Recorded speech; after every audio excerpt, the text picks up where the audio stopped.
Hello students, how are you doing? Let's learn English. This short video provides you with information about how people communicate in the past and in the present. There are also two interesting conversations that you shouldn't miss out. Let's watch.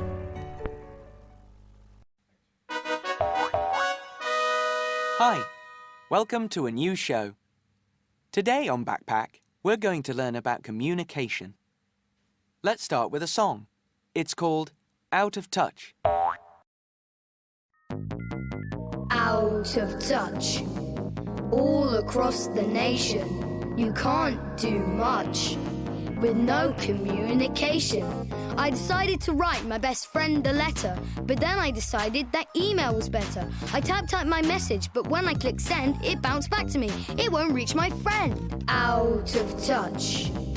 All across the nation, you can't do much with no communication. The next thing I tried was my mobile phone. There was no answer. Maybe no one was home. So I checked out the forecast on the TV news station. There was a bad storm in her part of the nation. Well, her phone line is dead and the modem's no better, so while there's a blizzard, I'll just write a letter. Out of touch. All across the nation, you can't do much with no communication. Out of touch. All across the nation, you can't do much with no communication.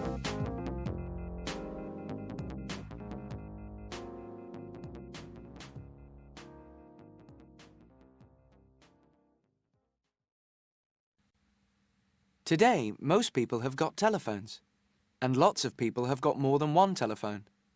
It's easy to keep in touch with friends and family. But how did people keep in touch before the telephone? Let's watch and find out. Communication is important. What do you use to communicate with someone in another town? The telephone. Everyone uses the telephone. But before the telephone, what did people use to communicate over long distances? Prehistoric people used drums. And later, people used smoke signals. In 1837, Samuel Morse invented the telegraph, and everyone started sending messages over wires using a special code called Morse code. In 1876, Alexander Graham Bell invented the telephone, and everyone wanted a phone both at home and at work. Today, you don't have to be inside to use a telephone. Why? Because mobile phones are everywhere, and anyone can use a mobile phone. It's very easy and very convenient. There are even special telephones called fax machines. A fax machine uses telephone lines to send things like letters from one place to another. The telephone is always changing. What will the next telephone be able to do?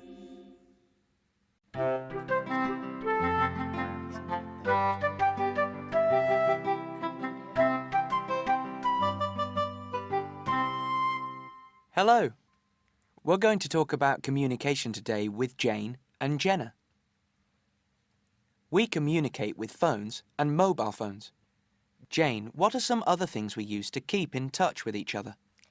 Everyone's got email now and fax machines. In the future, how do you think phones will change? I think we'll have video phones. Some people have got video phones now. I know, but I think everyone will have video phones. Jenna, do you think people will still write letters with paper and pen in the future? Well, I don't know. I'll write emails and use the internet. Jane, what will you do? I'll use email too, but I'm sure some people will still write letters on paper. I like writing emails, and I don't write many letters on paper. But I'll always like getting paper letters in the post. What about you? Will you write letters on paper when you grow up? Well, that's our show for today. See you next time on Backpack. And right now, I'm going to check the post. Maybe someone sent me a paper letter. Goodbye.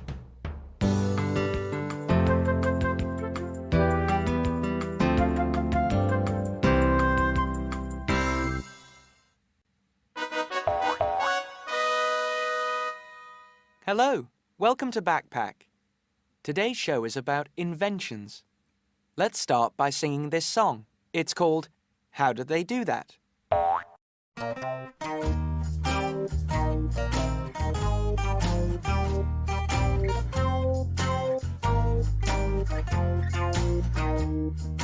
How do people think of things like telephones and twine?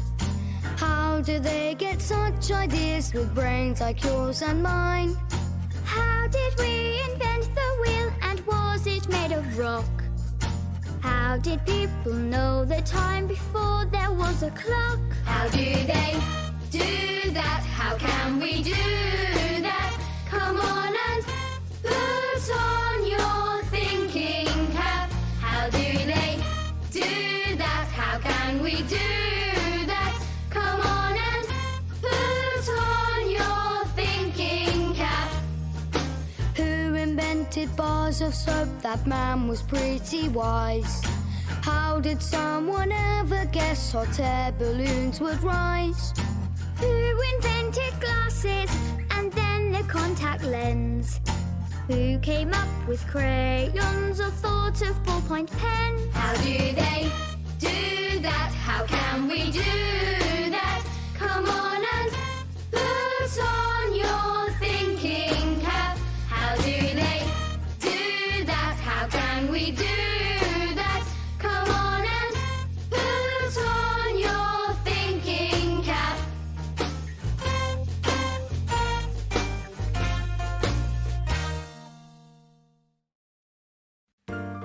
Jane and Corey are working on a class project. They have to make a list of useful kitchen inventions. I think it's an easy class project. Let's see how they're doing. I don't understand. I know. This is a very hard project. And this was the only invention in my mum's kitchen. A blender? Corey, no. There are lots of useful inventions in the kitchen. Now I don't understand. Look, there's a clock. It's used to tell time. But it isn't a useful kitchen invention. Yes, it is. You need a clock to cook, to know how long to cook something.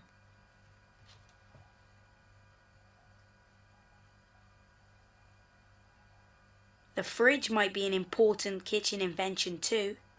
Of course, it's used to keep food cold. And then there's a cooker. Right, it's used to cook food. This is great. Now our list is longer.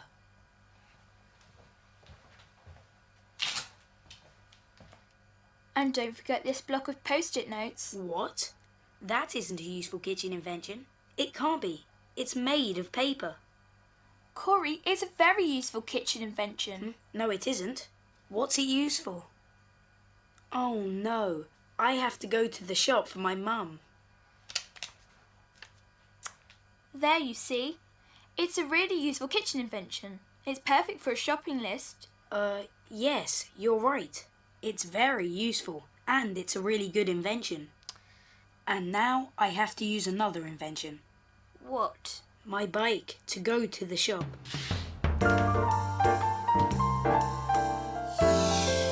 Finding all the inventions in your house can be lots of fun.